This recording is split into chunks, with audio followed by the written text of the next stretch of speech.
Disclaimer: this video is only for entertainment purpose.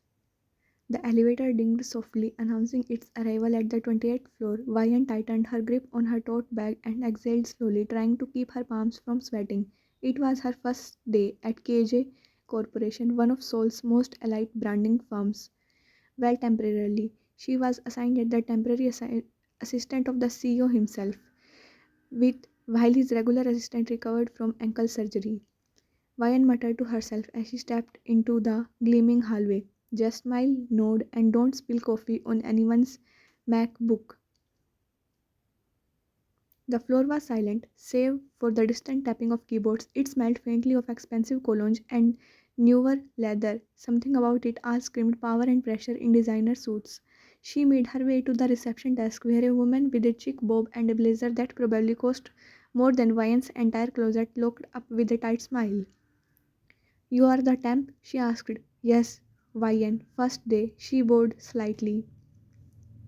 The woman gave a curt nod. "Mr. Jones in a meeting. You can wait inside his office. Don't touch the globe, or the scotch, or the dog."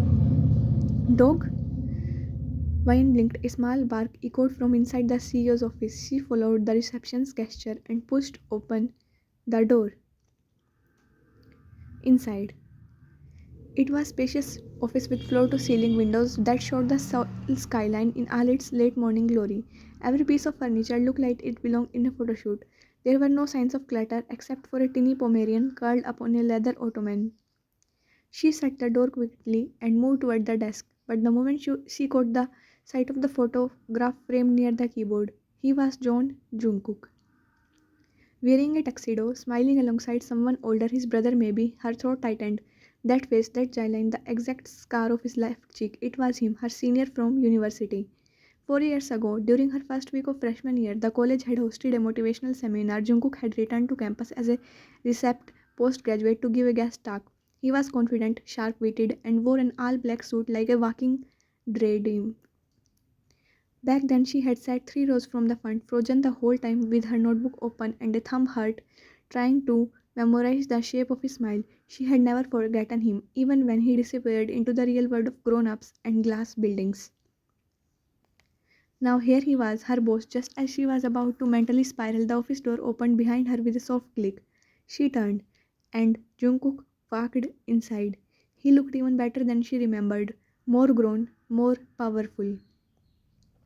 His hair was tousled slightly, like he had just run a hand through its irritation. He was dressed in a crisp charcoal grey suit with no tie, top buttons of his shirt undone, revealing a silver of collarbone and the same air of indifference he carried back then. He did not notice her at first, walking straight to the desk, flipping through a folder in one hand and hooking his phone in another. Vian stood frozen like a misplaced coat hanger. "You are not Sujin," Vian snapped out of her trance. No sir, I am Vian, the temporary assistant." Jungkook raised an eyebrow. HR moved fast. He placed the file down and circled the desk, studying her for a moment. His gaze was cool, impressed. "Experience? Not a lot, but I am fast. I learn fast and I don't take long breaks and I don't talk too much unless required like now, which I am realizing is too much already." Then, to her surprise, his lips twitched, nodded. He glanced at the file in his hand again. "We are starting light. You will manage my calendar, coffee, and chaos for the next 2 weeks." You nodded. "Got it. Calendar, coffee, and wait, chaos? You will understand by noon," he said, walking toward his private meeting lounge. "Meeting in 5 minutes with the sole auto client. Prep the slides, coffee black, no sugar, and don't let Bam follow me into the meeting room." He pointed at the tiny Pomeranian who was now waddling after him. "Bam," she said, smiling down at the fluff ball. Bam barked and nudged her ankle. Jungkook turned back as he opened the glass door to his lounge. "Don't fall for the cute face. He is manipulative. Like his owner," she muttered, barely above a whisper. He paused, looked back. "What?" She blinked. "Nothing. I said I will bring the case." "You did not say that," he said with mild suspicion. "Didn't I? Oh, maybe in my head." He narrowed his eyes but said nothing, disappeared into the lounge. Vine pressed a hand to her chest. "Well, What is wrong with you? She mentally screamed. Stop flirting with the CEO. This is not a K drama. But when she caught a glimpse of herself in the black screen of the office monitor, later, by lunchtime, she had already spilled coffee on her own top, tripped over Bam's tutor, and answered the phone with a panicked, "Wine speaking. I mean, this is KJ Corporation. Sorry." Earning a raised brow from Jungkook each time, but somehow he didn't snap. Instead, he watched her like he was trying to place her. Once she caught him looking too long when she was typing, another time he stood quietly outside the office for a few seconds, watching her giggle at a meme Sujin had sent. Was she imagining it? Still, she kept her cool as much as a girl with full-blown crush on her boss could. "Miss Ryan," he said later that evening, stepping out with a loosened tie and his phone tucked into his pocket. "Yes, sir, I have a dinner meeting. You are done for the day. Good first attempt." She blinked. "Thank you. Wait. Attempt? Don't get too cocky," he said dryly, but the corner of his lips curled the slightest bit. Vine grabbed her bag, gave a goodbye pat, bam, and walked to the elevator. The doors closed slowly, and as they did, Jungkook's voice rang faintly from behind. "You really do look familiar." Vine smiled to herself. Let the slow chaos begin. Days bled into each other like cream in coffee, soft, warm, a little chaotic, and strangely addictive. Vine's morning began earlier than usual now. One simply could not risk being too late to the office when her boss was John Jungkook, a man with a resting scowl and a frightening sharp sense of time. She still made minor mistakes, like one printing 42 copies a pitch presentation instead of 14, or handing him a late latte by mistake, to which Jungkook took one sip. "What is this? Dessert?" Yet he had not yelled, not once. Instead, he had a way of observing her. With that signature unreadable gaze of his, chin resting on his knuckle during meetings, eyes flickering to her whenever she scribbled notes. Sometimes she quoted, most times she pretended not to. She did not know if it was fascination, recognition, or just curiosity, but it made her chest thump embarrassingly loud every single time. Tuesday, 10:48 a.m. Wine sat cross-legged on the office carpet, helping Bam look for his missing toy, which he had somehow rolled under the bookshelf.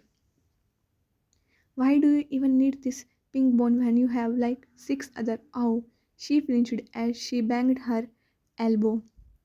"Are you arguing with my dog again?" came a deep voice from behind.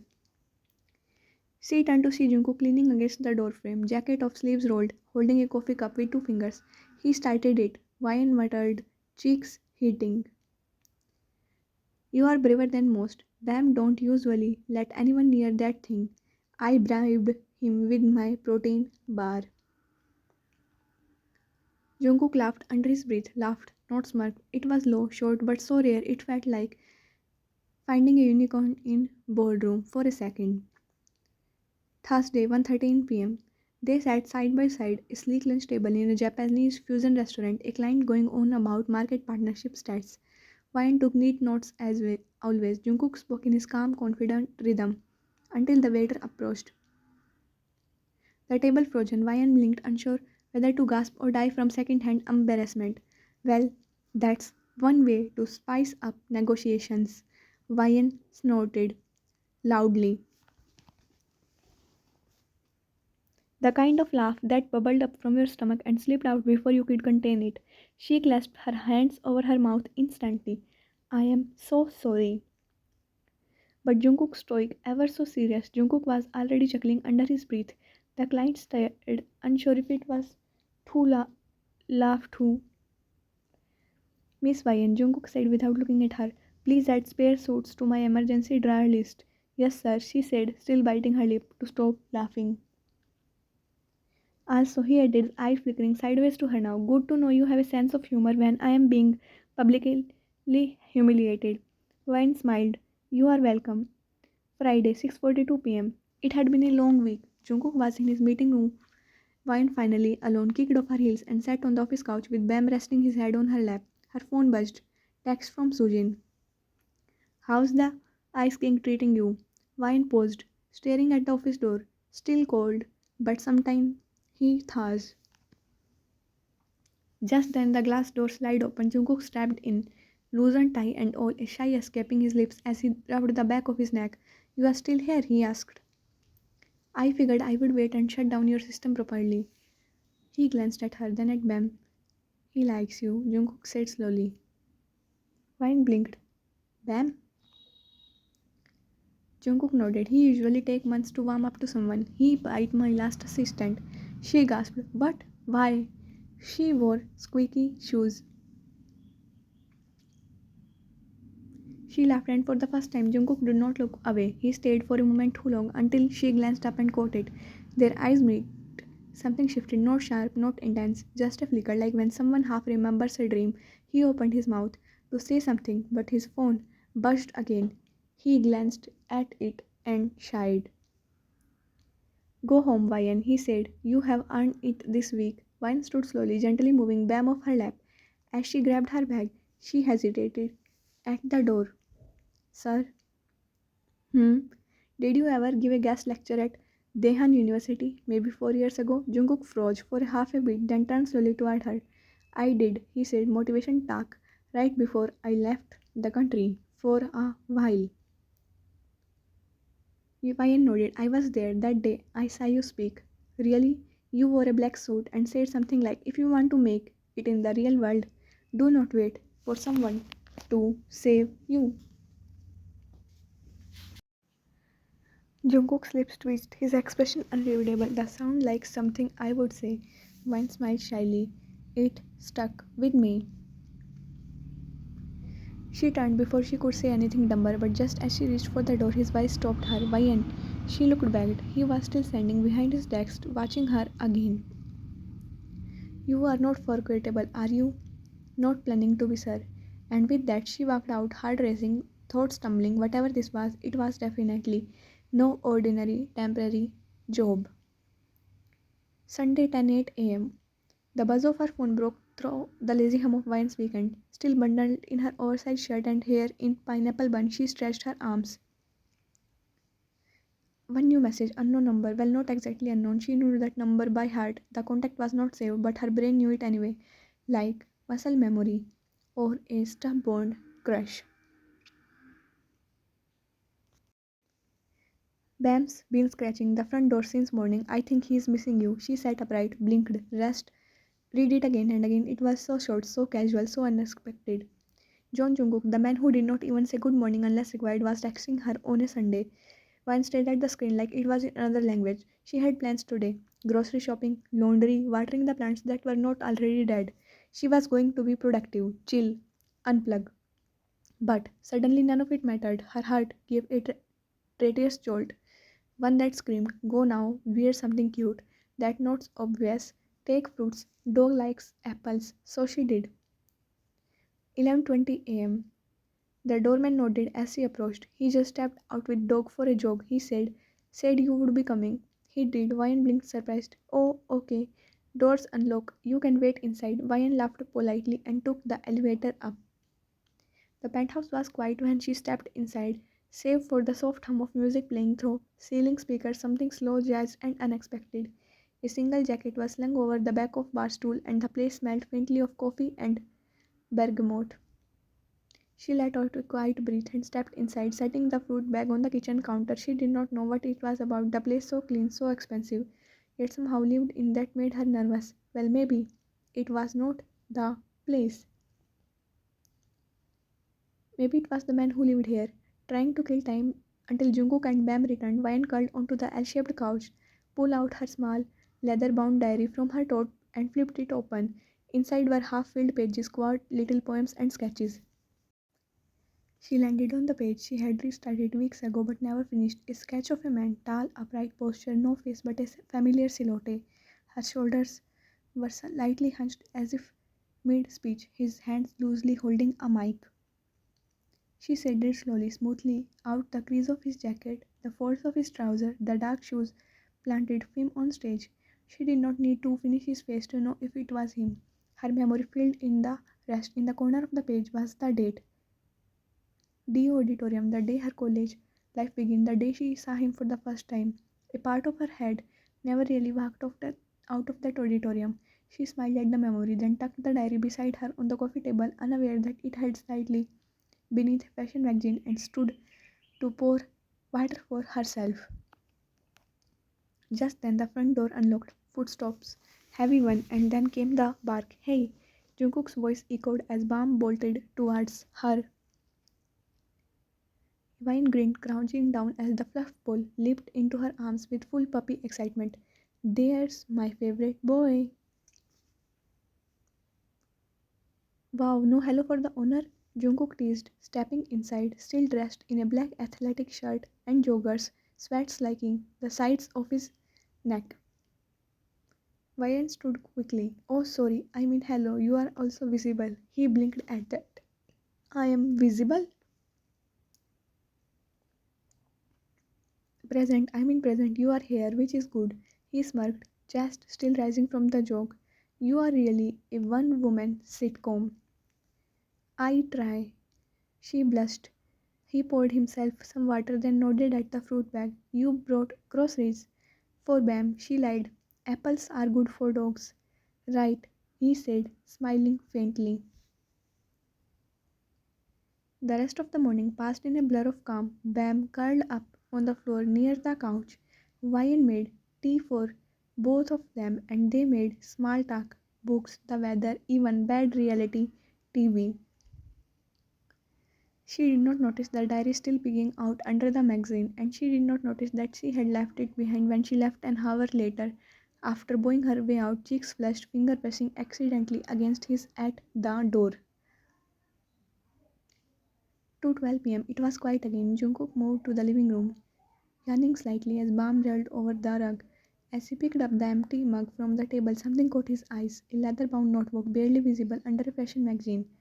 Frowning, he reached over. Definitely not his. He flipped it open, curiosity and froze. There, on a slight smudged page, was a detailed pencil sketch of a man from behind, standing on a stage, mid-speech, a blazer, black pants, a microphone, light shadow mimicking spotlights above him. He stared it for a long moment, then his eyes flicked to the corner of the page. The date written in careful cursive, September 9, 2021, DU Auditorium. His chest tightened. That was him. He remembered the day barely. A last minute request from the alumni office. He had been post-graduated reluctantly back on campus for a motivational speech. He had mostly winged. She had been there all this time. He looked back at the sketch. The softness in the shading. It was not just drawn, it was remembered. Remembered fondly. Jungkook's mouth parted slightly. That's why she always looked flustered. Why she froze sometimes when he stood too close, why she remembered things he never said twice, and for some reason the thought made him blush. John Jungkook, CEO of KJ Corporation, king of deadpan sarcasm and emotionally constipated professionalism, was currently pink in his EMs. He sat down slowly. You really don't forget, do you? He muttered under his breath. Bomb barked softly in the distance. Jungkook's fingers brushed over the date again, smile barely forming. And suddenly, he was not thinking about her as assistant. He was thinking about her, the girl who had carried a memory of him for 4 years. And maybe he did not mind being remembered by someone like her. Monday, 8:13 a.m. Vian was halfway through her third sip of coffee when it hit her. Her hand froze mid-air, her breath caught, her eyes widened. The sketchbook. Her eyes darted to her tote bag, sitting nearly under her desk. She dropped the coffee cup into her coaster and crashed down, yanking the bag open, rummaging through it like a mad woman. Not there, not in the side pocket, not even tucked between her laptop sleeve and power bank. Oh no, she whispered. She sat back on her heels, heart slamming. She felt it, at his penthouse, on his coffee table. Maybe he, with his face drawn in full detail on the last page. And the date. DU Auditorium, September 9, 2021.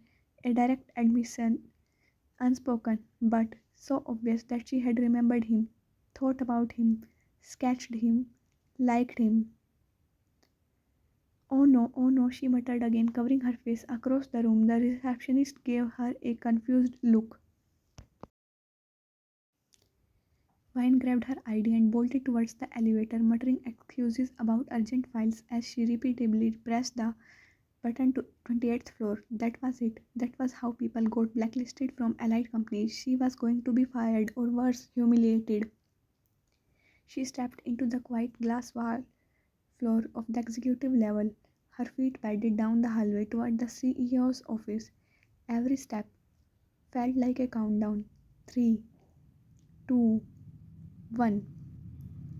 The door to Jungkook's office was open. He stood inside, dressed in his usual monochrome perfection, crisp white shirt, sleeves rolled to the elbow, black slacks. His hair was parted clean today but a little tousled, like he had not been bothered fixing it fully. He looked up. "Morning," he said smoothly. "You are early." Vine blinked, trying to look casual while her heart was in full collapsed mood. "I thought I would get a head start. Mondays and all."